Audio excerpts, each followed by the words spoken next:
I'm not going to put it on the whole screen, just so it means I can see I know what I'm doing, what's coming next. If you've got any questions, I think we could keep until the end, but there's a chat function. So if you want to ask any questions along the way, and just pop them in the chat function, we'll get to them at the end, if that's okay. So Pasture for Life certification. I think we now have over 100 certified members. I think some have found it more complicated than others to go through the process. And what I mean by the process is this online bit, this first bit.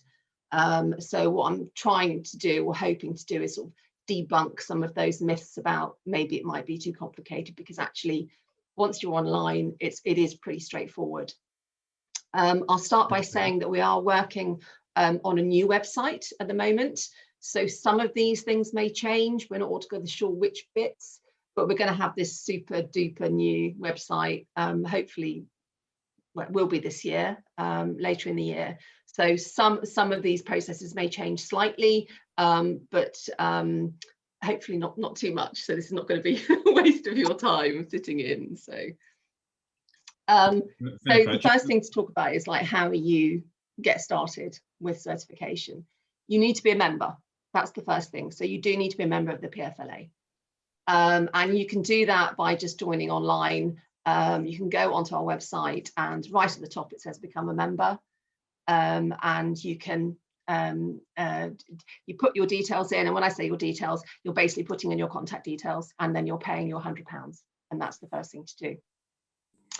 When you have done that, then you can email or call me and just say that you want to start certification process. I think it's always a good idea to have a look through the standards. They're online, they're on the website. So the current standards are version 4.0.2. They are going to be, I mean, the standards are always being reviewed, and there will be another review coming up, I imagine in the next 12 months. So it is a good idea to look through that first, because particularly around what you can feed, they tend to be the major, the big questions. What can I actually feed? So I'm not going to lie, it's a bit of a lengthy doc, but it is well worth skimming through to see that. Once you've done that, I mean, the actual online process of getting involved and getting start applying for certification is really quite straightforward. There's two parts to it. There's the initial setup where you have to fill in some tabs. I would honestly say that should take no more than an hour, and possibly less if you've got other bits of information right to hand. You need to have some information to hand. The second part is what we call an application, but is a self-assessment. It's a self-assessment against the current standards. So it's looking at where you can say that you are compliant, not fully compliant, not compliant. You tell us why you're not compliant, and then we can talk to you around potentially what we can do to help you sort that out. Once you've asked us to get certified, then what I do is I can set you up with an online profile. When you register as a member, you automatically get an account on our website. It only records your name and address details. That's all it does. So, but when you say that you would like to be certified, then I can give you access to other aspects of the database. So if you look at our website, when you go in, there's actually a sign in button on the top right of the website. So you click on that, and it will register. You will register using the email address that you used when you joined the PFLA. Once you've done that, if you need to change your password, you can. It's very simple to do. If you need me to change your password, I can do that as well. So don't stress about it. Just let me know. Once you're into your account, you need to go to My Account, which is here. What that will give you is into the mysterious tracks system, which some people find slightly scary, but honestly it isn't. The track system is where you go in to start your application, to put in your farm details. Ultimately, the track system is how you track your meat, but we'll get to that a little bit later. So the track system in the first instance is for you to be able to put your farm information in, and so you'll start a new you'll go into tracks and you click on that little grey button there, and it will take you through to your dashboard. Now, importantly, when you start at this point, if you are starting as a farmer, I know it might sound a bit, plain, but I'm a producer. If you're coming in as potentially an independent butcher, or you are doing a butchery certification after you've become a short farmer, then you could do that. But I would, generally, what happens with these two buttons is they drop down different forms for you to fill in. So it's very important that you do them in order. So I'm a producer will be the first one that you do. What that gives you then is 4 tabs to complete. You've got your business details. I shall go to that one. Business details, your business address, and your livestock details. So for your business details, these are the things that you'll need. Have these to hand, because you don't want to go off and try and find them somewhere. So you'll need your holding number. You'll need the number of animals. You don't need to detail each one. There's no need to upload all ear tag numbers or anything like that. It's just your number of animals, whether you're sheep, whether you're beef, whether you're dairy. The dairy one will ask you for milking and others and followers. So it really, I keep stressing it, it is really quite straightforward. It will also ask you if you want to put in any other certification info. So if you're soil association, if you're red tractor, you can put all of that information in there as well.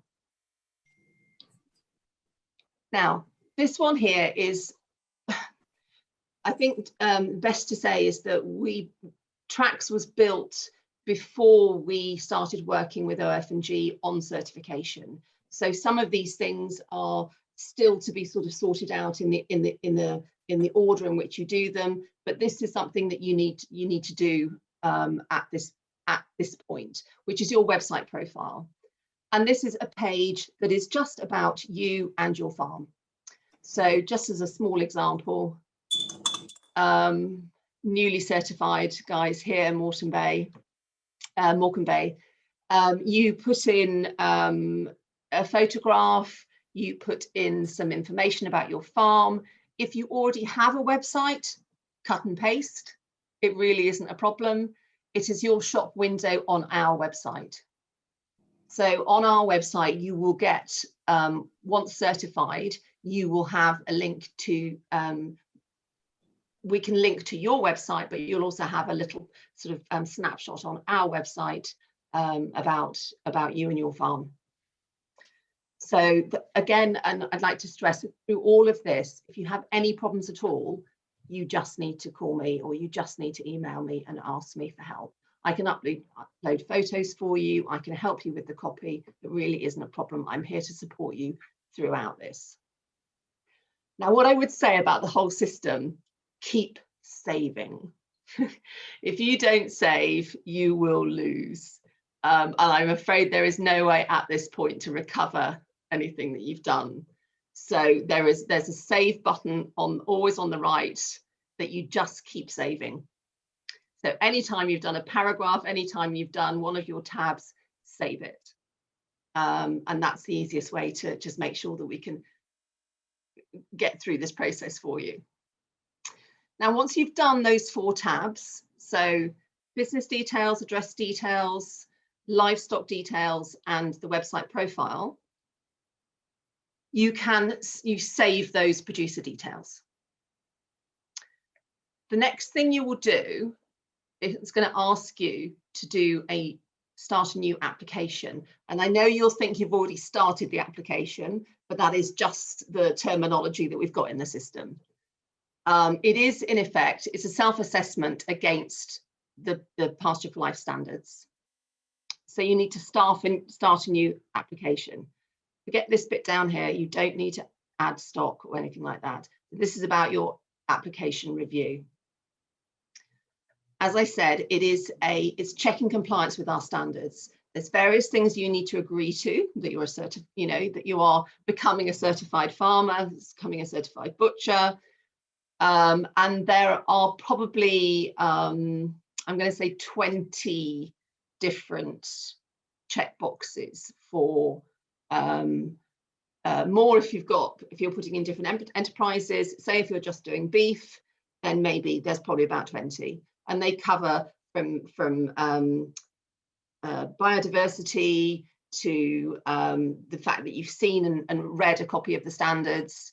There's a whole list there. And what you're saying is, I'm compliant, I'm not fully compliant, or I'm not compliant. If you're saying you're not compliant or you're not fully, it will ask you why. And then we can come back to you and talk to you about why that might be. So it's not, it's not we're not going to throw you out of the process if you're saying you're not compliant with something. We're going to be talking to you about it afterwards. But once you've done that, it is a quite, I say, sort of straightforward. You submit your application. And what that does in terms of coming through to the PFLA, it sends us through your self-assessment application and also all of your details, your profile, and everything else, so that we can see that you're on the road. You started the road, and we can start looking at it. Once we've got your application in, now, as probably should start at the beginning, so you probably know, or you may not know, we work with organic farmers and growers. They manage the scheme on our behalf. So they organise they arrange the inspections, the audits, etc. But once you send in your application, the first stop, if you like, is with us here at PFLA. So I will look at your profile. I will maybe make some suggestions if needs be, thinking about along the lines of, if you've got more than one, if potentially maybe you've got cows and you've got pigs. So we don't currently certify pigs. So what's very important in your profile is that you're very clear about what you are saying is Pasture for Life certified. So I will read all of that, and I will look at it, and I'll say, that sounds good. OF&G will also look at your profile, and in the same way make sure that they are clear what you want to be certified. Excuse me. So once we've got the information in, once we're happy with that information, then we need to talk to you about what inspection option you would like to take. There are two. So we have an annual inspection. That is often required by buyers. So that might be something you want to do. We also offer a triannual inspection. This is potentially more cost effective, but it is rigorous, but it is a way of spreading cost over 3 years. What happens in the first year is you have an on-farm in-person audit inspection on your farm. The following 2 years, there's a desktop audit. Now, some of those, it depends, you can do that how you like. Sometimes people want a paper form, OF&G will send you a paper form. You want to do it online, they'll give you access online. So it's a fairly straightforward, it's a more intense version of what you've done for us in your self-assessment application. OF&G manage all of this. We don't, the PFLA doesn't take any money from this certification process. So fees are payable to OF&G, and if, for example, you're having a joint inspection with BDA or Soil Association, then you need to pay both organisations. And I'll come back to that why in one of the FAQs. So we're working with Earth&G, Biodynamic and Soil Association, making the whole process easier. We're consulting on making the auditing of larger farms and enterprises potentially annually as part of the next standards review process, so that we really can be rigorous about what we're asking of you and promoting to consumers. We're also looking at the auditing of the supply chain and how that's going to work with us as we go on. So when you submit an application, I would respond to you, I would say, within 2 or 3 days. It used to be a lot longer, but then we've put some sort of processes in place where we can do it quicker than that. Once we've asked you, once we've approved what you have sent us at that point, we will then ask you about your inspection choice. So is it going to be annual or is it going to be triannual? If it's triannual, there's a form that we need you to complete and you just send that back. All of this is done online. Once we've got this, I send all of your details over to Earth&G, who will process the information. They will issue an invoice and arrange an inspection or an online audit.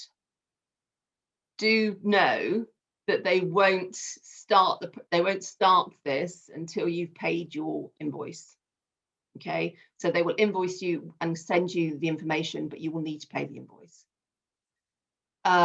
Some year one audits are still being done online due to COVID, but they are increasingly now getting back out on farm, which is great. So those people who haven't managed to have a inspection in their first year, this year or over the last 18 months, they will be getting an online one done at the next possible opportunity. Timings for inspection does depend on the availability of auditors. There aren't hundreds of auditors, but Earth&G do their very best to regionally group people so that we can get things done as quickly as as we possibly can.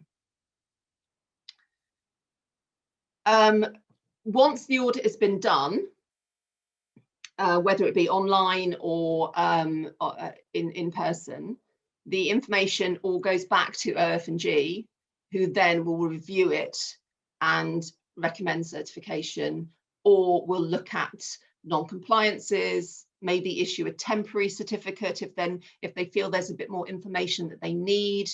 But that really is, that's Earth&G is, we as the PFLA have no sway over that. No, that is entirely Earth&G's call. Exactly why, what they're there for. They are the certification organisation. Once you've done the farm certification, if you've been approved for farm certification, you may want to move on to a butchery certification. So this is about being able to use, so if you're a Pasture for Life farm, you can say that your farm is Pasture for Life. If you want to use the certification mark on your meat, you need to look at a butchery certification. If you don't butcher your own animals, that's absolutely fine. What we're basically asking you to do is take responsibility for the person or the company that does that on your behalf.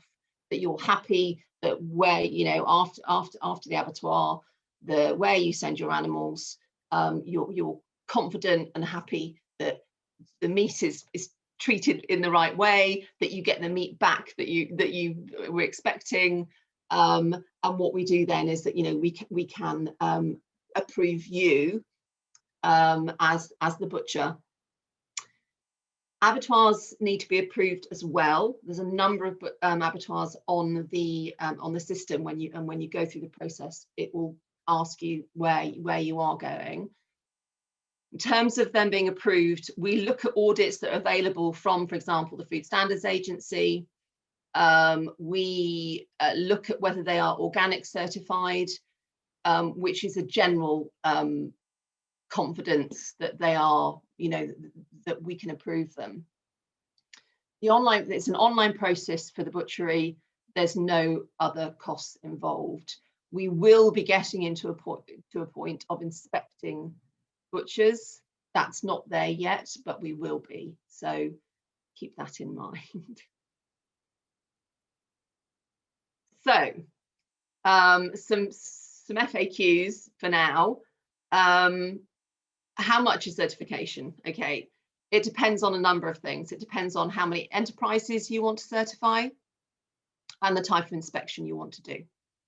So for example, if you're doing one enterprise, say for beef, you want to do an annual inspection. The current costs are £386 plus VAT for an annual inspection. The triannual inspection for one enterprise is £180 plus VAT per year for 3 years.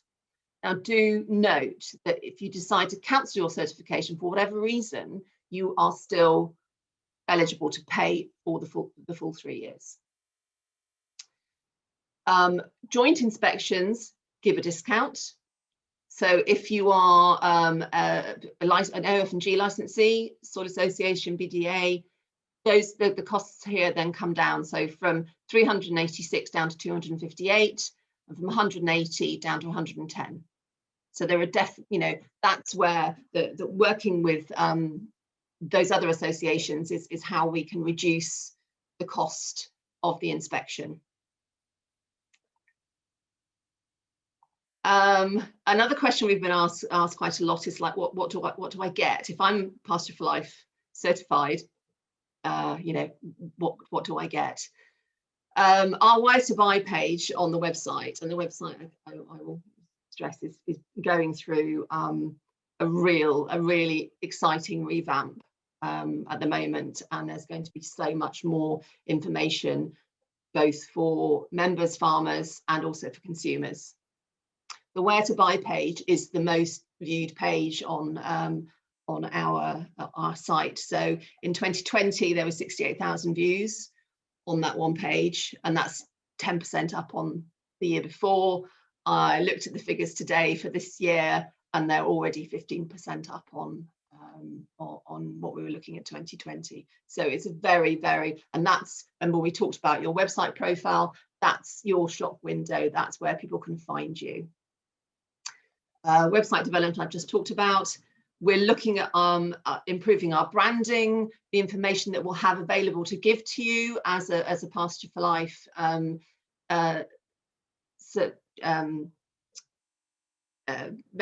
member. Sorry, losing my train. So whether it be postcards, whether it be infographics that you can put on your website, lots of different things that we're doing from a marketing perspective that you can really use to promote Pasture for Life and your Pasture for Life meat and dairy. The labelling campaign, which I hope you've seen going on, so the Clear campaign, we've got a lot of time and money invested in really going to government and policy about how 100% pasture is and grass-fed is the way to go, and the labelling needs to be very clear. We can mention you on social media as a member. We need you to give us some information. We don't just we can't just create the content ourselves. We need it from you. The regional facilitators, which I hope you've seen, are just becoming absolutely key to what we're doing. They're looking at supply and demand in the regions around the UK. We've got more and more butchers coming into the membership, so independent butchers who are looking for supply, whole carcasses in some instances, which is fantastic. We've got some evidence already of a real premium with butchers paying over £5 for direct sales into them. So it's as opposed to £4 something if you're just going into other places. The direct sales toolkits, which we've been working on now for quite a few months, they're about to be launched. So that is helping you if you want to be doing your own meat boxes, etc. How you communicate your wares. Then those are about to be launched. And of course, the PFLA is doing everything it can in terms of marketing communications around the positive case for ruminants. We get asked about the levy. So the levy is currently £5 per beef carcass and 50 pence per sheep lamb. This system is under review. To be honest, it's not really working very well at the moment. So we're looking at how we can make it more robust and really achieve revenue into the PFLA, but to use that in a really worthwhile manner. Do I have to sell through a certified butcher? If you want to promote and sell your meat dairy as certified Pasture for Life, you do need to sell through a certified butcher. That could be you, it could be yourself, or it could be another certified, independent certified butcher. The question about auditing, we've been asked before. So why do I have to pay both OF&G and, for example, Soil Association if I have a joint audit? The data is collected by one organisation, but it's processed by OF&G. So they do the legwork. They have to. It is their management cost to process the information and look at the certification and come back to you if they've got any queries. So it is, you have to pay both, but it is at a reduced cost, as I showed you in the previous slide.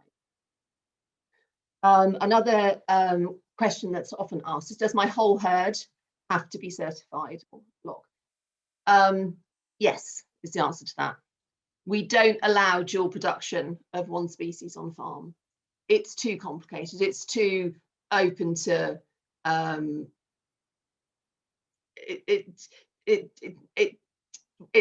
it's prohibited. I was going to say it's open to not being really transparent, and so we need to know that the entire herd or the entire flock is being pasture fed. You can't have one here, even if they're separate, not mixed on the farm. They still, the whole enterprise has to be certified. Just a few sort of basic, which is slightly from a consumer point of view, is using sprays and artificial fertilizer. They're allowed. They are allowed, but as we all know, it makes good financial sense to avoid the use of those, and using clover or what have you to get the best out of your grassland. Veterinary medicines, this is all around animal welfare. Animal welfare is always going to be preeminent. If your animals need medicine, they need medicine, just as they are in organic systems. In terms of record keeping for certification, if you've not ever done any kind of, if you're not in any assured scheme already and you're not sure there's records you need to keep, OF&G have a really useful set of templates online, and I'm very happily sharing. They're on their website. Excuse me. I can very happily share them with you. You just drop me an email. And I think I've got one last FAQ, which is around supplementary feeding. And I know Anna will have things to say on the subject, but yes, it is allowed, but they have to be grass nuts, lucerne, alfalfa, small quantities, small portion of the diet. Ewes carrying multiple lambs scanned can be given grass nuts for short periods before and after lambing, but it can't just go on forever. And there is we're now talking about that you have to then move over 3 years. You have to move to no supplementary feeding at all over 3 years. So that's the rules at the moment. So those, I'm hoping that all made sense. I'm feeling really flustered that I haven't made sense of everything. But sort of now it's around questions, and have you got questions? So Anna is, I'm going to unshare my screen. Let me get everybody back on. Here we go. Hello. So Anna is with us up there. And if you have questions, perhaps you'd like to either, I think there's some in the chat, but put your hand up, or and just if there's anything you would like to ask.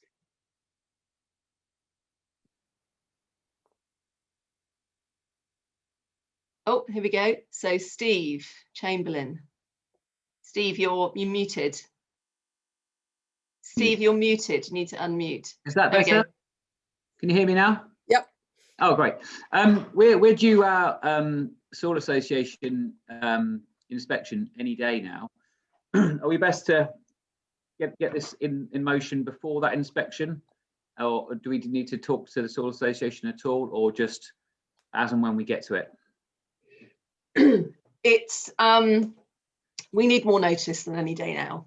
We need to, because we need to be. I'm hoping we'll have a bit of notice from the Soil Association as well, but we're not encouraging it anytime soon.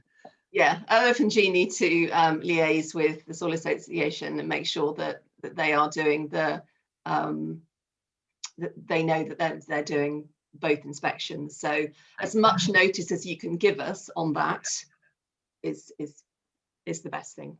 And when you say, how would that be, what, a couple of months or months would be fantastic. Yeah. Yeah. Okay. Because we can always push our inspection back a little bit. Yeah. Okay. Cool. Thanks, Steve. Thank you. There's a message here. So we've just calved. They are only having milk. Can our calves be certified, or do we have to wait until next year now? I would, hopefully Anna will agree, there is no reason why those calves could not be certified. Potentially the mothers couldn't be, depending on what they've eaten. But the calves, if they're just having milk now and then going straight onto grass, there's no reason why they couldn't be certified. Am I right, Anna?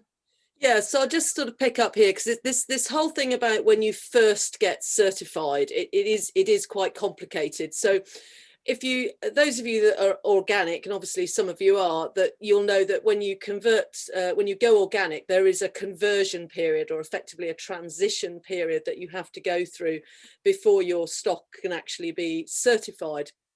And with Pasture for Life, we are not doing that. We just felt it's quite an onerous thing to do. It certainly gives you that, it's much greater clarity that you've got that full transition period inspected, but in terms of actually being able to develop the market for certified products, we've said when people are initially certified, we look at what their practice is on the farm and which animals they can tell us have been fed grain or have not ever been fed grain and could be certified as grass fed. And for that initial audit, there's an assessment of which animals that are already on the farm could potentially be certified. So something like calves that have very recently been born, the farmer has a plan for how they're going to manage those to meet the Pasture for Life standards. Then those animals, even if certification is 6 months down the line, shall we say, those animals could still be assessed as being part of the Pasture for Life herd. As Philippa said, their mothers, if their mothers at some point in their life have had grain, then they couldn't be Pasture for Life animals, which may not be a great concern to you. I think we know there are some people who do like to use their cull animals in mince or burgers or something like that. So then you really do need to think about which of your breeding herd could or couldn't do that. But these non-Pasture for Life cows can be managed to a Pasture for Life within a Pasture for Life certified system and produce Pasture for Life calves that can then be reared for meat. So yes, if you've got some animals that are already born, don't think, oh, I've got to wait and start certification before I calve, because that's not the case. Okay, thank you. Henry is asking, I'm just a small producer of rare breed cattle and only slaughter 2 to 4 beasts each year. Is there a more cost-effective way to obtain certification? I don't actually know the answer to that. No. I think the issue is that however small you are, there's a big cost in getting, and again, you know, even with the triennial, there's a big cost in getting an inspector onto the farm, and there is a point where if you just have a beef enterprise, I mean, if it's absolutely massive and it's hundreds of animals and vast acreage, then obviously that's going to take longer than if you've just got 50. But with a small, you know, saying it might be a herd of 50 and a herd of 5, there's actually not a huge amount of difference in terms of the same questions have still got to be answered. The inspector's still got to look at everything that's going on and understand what you're doing and look at records and things like that. So the triennial was our way of trying to do a certification process that was this sort of as low cost as we could do it. I mean, it is a difficult one. The point Philippa mentioned about for larger farms, we are looking at whether we do so we can't offer the triennial, because the problem with the triennial agreements with the 1 year on farm face-to-face inspection and then another 2 years desktop sort of remote auditing is there can be a risk in terms of you know, the being able to say that every farm is audited in a face-to-face inspection every year is a very strong thing to say to a consumer about how credible and how well verified our standards are. And as soon as we start saying to people, oh, we're only actually on the farms 1 year in 3, some people do actually feel that this is a concern and there's a potential risk there for the farmer in year 1, maybe doing everything absolutely perfectly, but by the time, if it takes 3 years to come back around, then have things changed. People may quite inadvertently, you know, the common things that come up is people using mineral tubs or, you know, sort of supplements in buckets and tubs that actually contain prohibited ingredients, and it really does take an inspector coming on farm to look at things like that for us to really pick those kind of things up. So unfortunately, we do appreciate that small producers, even the cost of the triennial may be more than they can afford, but this is really, you know, we've worked with OF&G to sort of try and get this to the lowest possible cost, and I'm afraid that is as low as we can get it. Hi, Jimmy. Can I add something here? Hi, everyone. I just wanted to say that we do work very hard at the moment on trying to kind of build the economic case for being Pasture for Life certified. And I think this, I mean, I should also say the organic movement are doing the same in relation to DEFRA with elms and looking at other ways in which farmers can effectively get passported into other schemes by showing that they're doing these other certifications. So I think over time we will be able to make a much more credible economic case for being certified, irrespective of how big your herd is. So if you're spending £180 a year to get your herd, even of a handful of animals certified, I hope in due course we will be able to show that that's kind of economically viable for you. Thanks, Jimmy. Another question we got here from Will. We aren't due our Soil Association inspection for some time. If we get our application done now, we have to wait until our Soil Association inspection to get certified. You wanted, I suppose, if you wanted to take advantage of the reduced rate for the joint inspection, then yes, you would. Certification is at your own pace. We, as much as we want as many of our members to become certified, we understand that it's at your own pace and things that need to fit in with your own system. So that's important to understand. From Angus, we're a dairy farm. All our young stock are reared conventionally as calves. With calf pellets, 12 to 14 weeks of age, the young stock are then on grass only. There'll be 100% grass fed from them right through their milking life. I'm fairly certain, Anna, that that's okay with us. No, it's not. Oh God! No, you can't. This is the and Angus, I think we've had this conversation before, and as we stand at the moment, the position hasn't changed. That what I mean, as if you, well, I think what you're asking is not can I be certified now, but could I carry on doing this? And have those have my dairy herd certified, and that might be, Philippa, where you're answering the question as can I do this right now? And I'm having spoken to Angus before, I'm thinking of the ongoing situation of rearing those heifers on calf nuts. So can I just come in there, Anna? Then have I read right somewhere that you can have a 3-month conversion period on animals? In the first, so this is the initial certification. So a bit like we let people bring in calves that are already on their farm, or stores that are already on their farm. This is the initial initial conversion period only. So, all right, so you're bringing in stores, but what about replacements? Yeah, you can bring in breeding stock. So if I'm a beef herd, I can bring in breeding stock, but I could never sell those as pasture for life. But they could. But no, I don't want to sell the cows as pasture for life. I want to sell the milk as pasture fed. Yeah, I do know, Angus. I know this is where, and you've also again quite rightly pointed out that you know that there's. The conversion times are different for milk and for meat.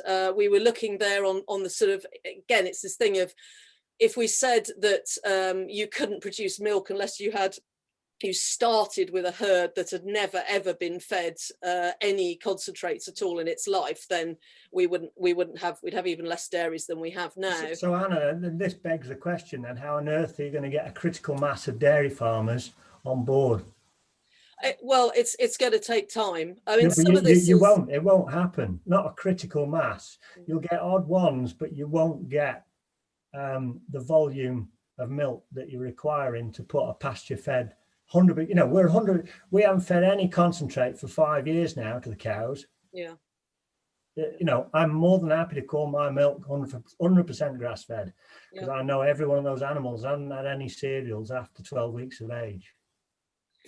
Yeah, I can appreciate the point. I mean, again, as Philippa says, there is a review of standards again. Well, I don't know if we're going to start this year, but it'll definitely be next year, another review of standards. We can certainly circle back to that point again. The dairy standards were developed. I know you weren't one of our group of dairy farmers who helped us develop the standards, but we did have a working group of dairy farmers. I don't think any of them are on tonight, as it happens, but this wasn't just about us saying this is what we think. We did actually do it with dairy farmers who were already pasture for life, in terms of guiding the development of that standard. But obviously that's actually going back, you know, not even the most recent standards review, but the one before that. So I don't think you were a member then, and obviously you certainly have the opportunity. We can circle back to that with the next standards review. Yeah, I think it's unfortunate, because as a dairy farmer, I won't say I feel a poor relation, but the pasture fed, the whole thing seems to revolve around meat and butchery and that side of it. And yeah, I do feel as a sector of the ruminant industry, the dairy industry has been left out of this, really. Thanks. Just an observation. Yeah. Thanks, Angus. No, thank you, and thank you for you know, putting your case. You know, it's certainly a fair comment. Okay. Thank you.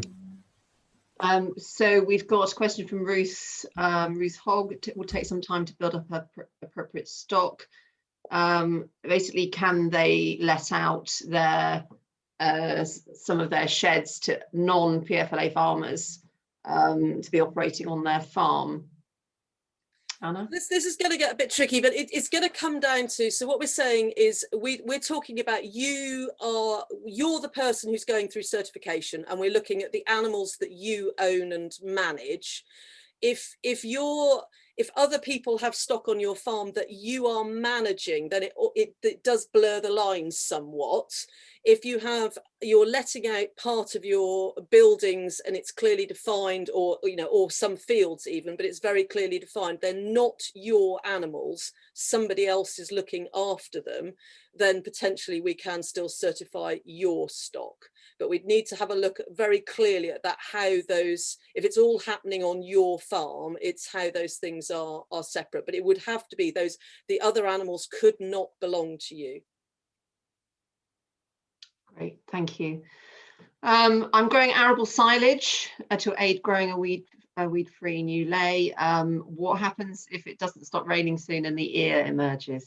Yeah, I mean, things like this, years like this, will do everybody needs to do the best they can, quite frankly. What we do is look at what stage you were able to cut it at. We've set those sort of guidelines in the standards. Again, we used to, those of you who've been members for a while may be aware that in previous versions of the standards, we did allow up to the soft dough stage of the grain to be in the sort of arable silage stroke whole crop. We had quite a lot of pushback on that people felt that it really blurred the boundaries of when we were talking about feeding grain and allowing, if you like, grain in inverted commas to be fed versus saying everything was grain free. And that's one of the reasons we bought it back. So it was a really clear cut. We were only within the standards allowing the arable silage to be cut when it was still in that vegetative stage. But in years like this is real life and farming. We'd look at what you did actually manage to cut. We might ask for an analysis of it as well, but we're not going to immediately say because you couldn't get on the ground you definitely can't use it at all. Thanks, Anna. So are OF&G the only body to carry out PFLA certification? Sorry. What you are saying though is that being PFLA certified is weather dependent then. No, I'm not. Depending on the weather each year, you might be able to get certified, and the next year, if you have a bad weather, you might not be able to be certified. What we're saying is we have a standard that we expect people to meet the standards if they wish to be certified. Mm-hmm. But we understand that particularly this year is particularly bad for this time of year, and therefore it's going to cause challenges. But we have a standard. We need to look at your intent of what you were doing, and could you have got it off the ground? Did you get it off the ground? We do also need to understand when you did cut it. We can't just put a blanket in and say, oh, it was a bad year, you can cut it whenever you can get on the ground and you can feed it regardless, because we are telling consumers who buy that certified meat, these are the standards which our farmers must abide by. But I've been waiting 2 weeks now to cut it, and I'm probably going to be waiting another week to 10 days to cut it, because it just is impractical to get on the field. It's too wet. So I would not be able to get certified because the test would show that the ear had emerged. No, I'm not saying you can't do it if that's not a practical way of being able to run a business.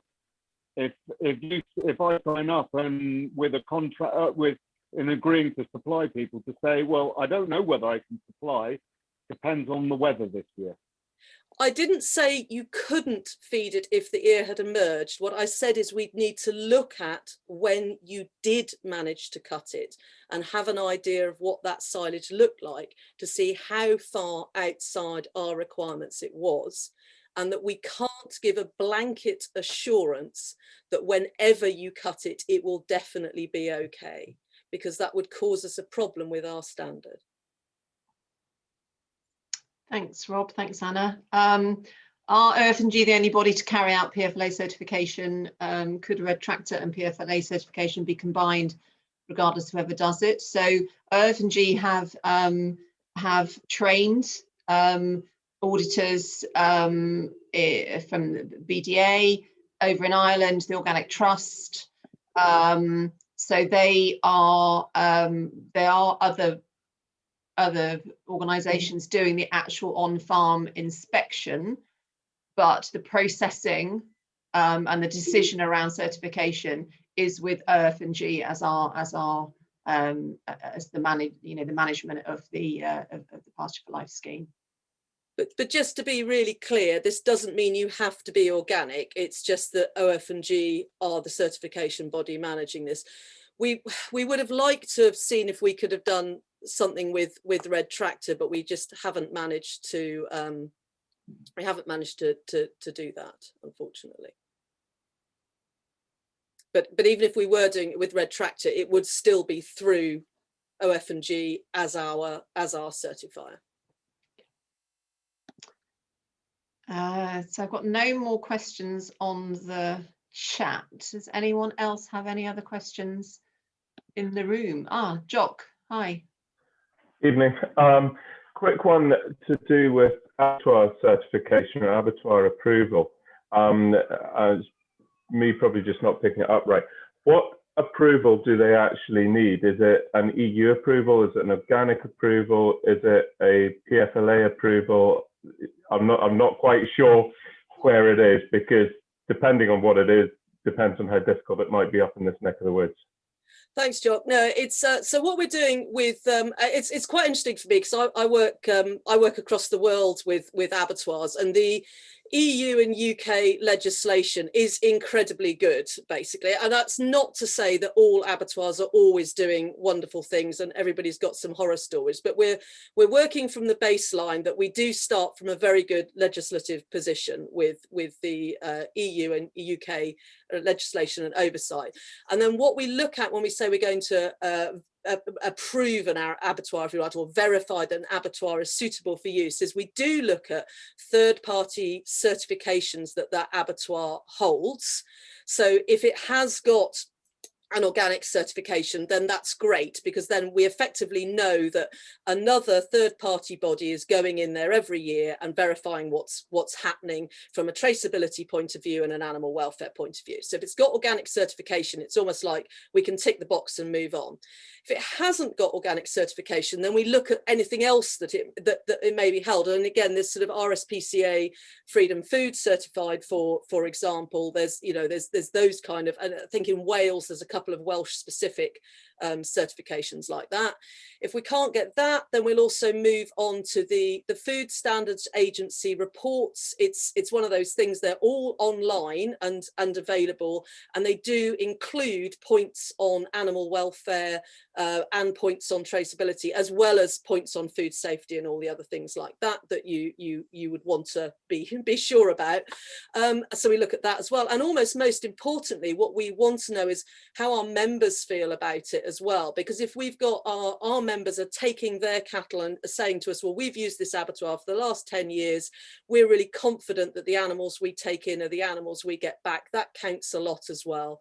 We do also do a check in case there's been any reports in the past, whether it's from undercover filming or any sort of formal sanction from the Food Standards Agency, Meat Hygiene, to also check whether there's any sort of potential negatives like that. And in the same way, if we get reports from members that they're particularly concerned about abattoirs, we'll look into that as well. But if you've got an abattoir that if it holds an organic or some other third-party certification, then we'll still look at it, but it's highly likely we're just going to say, yep, that's fine. If it doesn't hold any certification, but we'll go in and look at their most recent Food Standards Agency inspection report, and if that looks okay, then we can pass it through from that. Thanks, Hannah. Do you have a list of abattoirs that you've already approved? Philippa will have, I'm sure. Okay. Yes. Okay, that's fine. I can do that. Any more questions? I'm looking around. There's nothing on the chat. Oh, hold on. Is there anything else? No, nothing else in the chat. Has anyone else got any more questions? Looking, I can't see any hands up. What I just wanted to say, obviously, is thank you so much for joining in this evening. If you have any queries, you need any support with the certification process, and that's what I'm here for. So just get in touch. If you're struggling to understand the track system, or you need some sort of hand holding with it, I'm absolutely there for you. So just get in contact and I will do whatever I can to support you in the process. It's during COVID, it's been quite interesting to see the process has been actually quite straightforward because there haven't been on-farm inspections, but it's gone through quite quickly. But the online forms or the paper forms that are done and a process through G are still very thorough and very robust. So those who have done that in their first year will get an inspection in their second year, an on-farm inspection. So we're doing whatever we can, and so OF&G are, to making it as robust as possibly can. Very important. Anything else? If there is nothing else, we're yep. There's a quick question about abattoirs, just saying before they get certified, should they contact us? And yeah, I mean, again, just give Philippa a call. She can tell you if your local abattoir is or is not already approved, and what might need to be done. Does OF&G offer discounted membership rate if linked to PFLA? I don't believe so. I mean, you get a reduced inspection cost if you are an OF&G licensee, but it doesn't work the other way.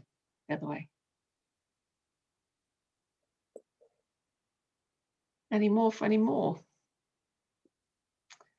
Okay, well, I will just say good night and thank you so much for joining us. This has been recorded and it'll go up on YouTube. So if you need to look back at it, or if you've got any other further questions, just drop me an email, membership@pfla.org.uk. That's what I'm here for. Good night, everyone. Thanks, Philippa. Okay, bye.